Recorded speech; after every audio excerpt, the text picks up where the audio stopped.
Good morning. ചക്ക കൊണ്ട് എന്തൊക്കെ വിഭവങ്ങളല്ലേ ഉണ്ടാക്കുന്നത്. ഇടിച്ചക്ക, കൊത്തച്ചക്ക, ചക്കപ്പായസം, ചക്കയട, അങ്ങനെ എന്തൊക്കെ.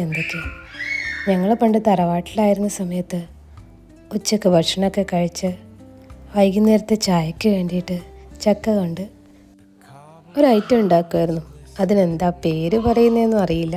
പക്ഷെ അന്നൊക്കെ വൈകുന്നേരത്തെ ചായയുടെ കൂടെ ഇലയിൽ അതും കൂടി കൂട്ടി കഴിക്കാൻ നല്ല രസമായിരുന്നു. ഇപ്പോൾ തറവാട്ടിൽ നിന്നൊക്കെ എല്ലാവരും വീടെടുത്ത് മാറിയെങ്കിലും ഞങ്ങൾ കുറച്ച് പേര് ഒരു പറമ്പത്ത് 3-4 പേര് വീടെടുത്ത് താമസമുണ്ട്.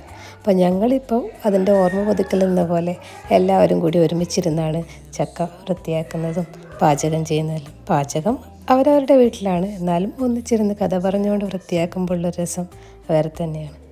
പക്ഷേ പണ്ട് തറവാട്ടിലായിരുന്നപ്പോൾ ഇവരൊക്കെ ഭയങ്കര എക്സ്പേർട്ടാണ് ചക്ക കൊത്താനും ചക്ക ഇരിഞ്ഞെടുക്കാനും. ഞങ്ങളൊക്കെ പഠിച്ച് വരുന്നേ ഉള്ളൂ. വട്ടം കൂടിയിരുന്ന് കഥ പറയുന്നതിൻ്റെ ഇടയിൽ ഈ ചക്ക എപ്പോഴാണ് വൃത്തിയാക്കി തീരുന്നതെന്ന് അറിയില്ല.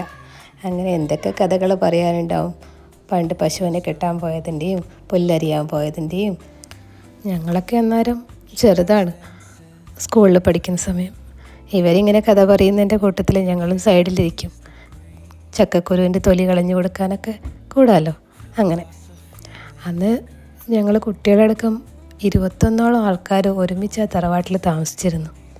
ചോറും കറിയൊക്കെ ഉണ്ടാക്കുക എന്ന് പറഞ്ഞു കഴിഞ്ഞാൽ ഒരു സദ്യവട്ടം ഒരുക്കുന്ന പോലെ തന്നെയാണ്. അത്രയും ആൾക്കാർക്ക് വേണ്ടിയിട്ടുള്ള ഭക്ഷണം ഉണ്ടാക്കണമല്ലോ. അപ്പോൾ ചക്ക വെക്കാനിരുന്നാലും ഒരു 2 ചക്കയെങ്കിലും ഉണ്ടെങ്കിലേ എല്ലാവർക്കും തികയുള്ളൂ. വലിയ കലത്തിൽ ചക്ക വൃത്തിയാക്കി ഇട്ടിട്ട് ഉപ്പും മുളകും മഞ്ഞളൊക്കെ ഇട്ട് വേവിച്ച് അതിൻ്റെ അകത്ത് കടുകും കൂടി വറുത്തിടുമ്പോൾ കിട്ടുന്നൊരു മണമൊക്കെ ഉണ്ട്.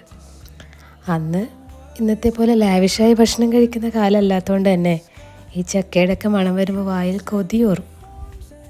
ഇതൊക്കെ കേൾക്കുമ്പോൾ ചിലർക്കൊക്കെ റിലേറ്റ് ചെയ്യാൻ വേണ്ടി പറ്റുന്നുണ്ടാവും പണ്ടത്തെ കാലം. ഇന്നൊക്കെ ഒരു ചെറിയ ചക്ക മുറി ഉണ്ടെങ്കിൽ ഒരു വീട്ടിലേക്കുള്ള ചക്ക ഉണ്ടാവും. അപ്പോൾ ഞങ്ങൾ ഒരു വലിയ ചക്ക, ഞങ്ങളുടേതല്ല, എവിടെ നിന്നോ കിട്ടിയതാണ്. അപ്പോൾ അത് വെച്ചിട്ട് ഇന്ന് ചക്ക ഉണ്ടാക്കാൻ വേണ്ടി പോവാണ്. ഏട്ടൻ്റെ വൈഫും ഞാനും വേറൊരു ഏട്ടൻ്റെ വൈഫും ഞങ്ങൾ 3 പേരും കൂടി ഇരുന്നാണ് വൃത്തിയാക്കുന്നത്.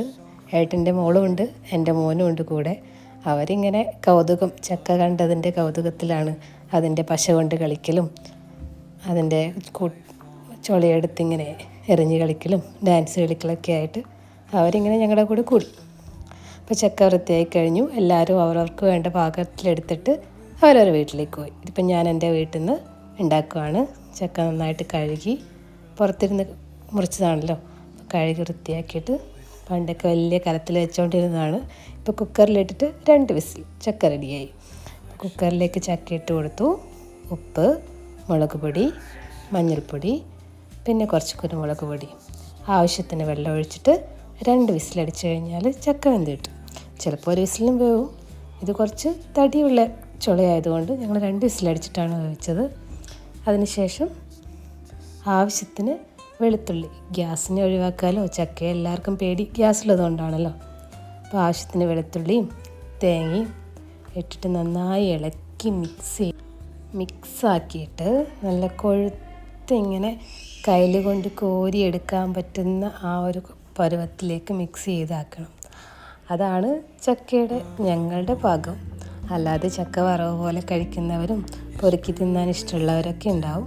എനിക്കിഷ്ടം ഇങ്ങനെ കുഴച്ച പോലത്തെ ചക്കയാണ്. ആ ചക്ക നല്ല മീൻചാറൊക്കെ കൂട്ടി കഴിക്കണം, അടിപൊളിയായിരിക്കും. അപ്പോൾ ചക്ക കുഴച്ച് വെച്ചതിന് ശേഷം അതിൻ്റെ അകത്തേക്ക് കടുക്, കറിവേപ്പില, വറ്റൽമുളക്, പിന്നെ കുറച്ച് വെളുത്തുള്ളിയും കൂടി അതിൻ്റെ കൂടെ ഇട്ട് കൊടുത്തു കഴിഞ്ഞാൽ കുറച്ചും കൂടി നല്ല മണവും. ഞങ്ങൾ ചക്ക വെക്കുകയാണെന്ന് നാട്ടുകാരും കൂടി അറിയും വെളുത്തുള്ളി ഇട്ട് കഴിഞ്ഞാൽ. അപ്പോൾ അതും കൂടി ഇട്ടിട്ട് കടുക് വറുത്തിട്ട് ചക്കയിലേക്ക് ഇട്ട് കൊടുക്കുക. എന്നിട്ട് ഒന്നുകൂടി നന്നായിട്ട് കുഴച്ച് മിക്സ് ചെയ്യുക.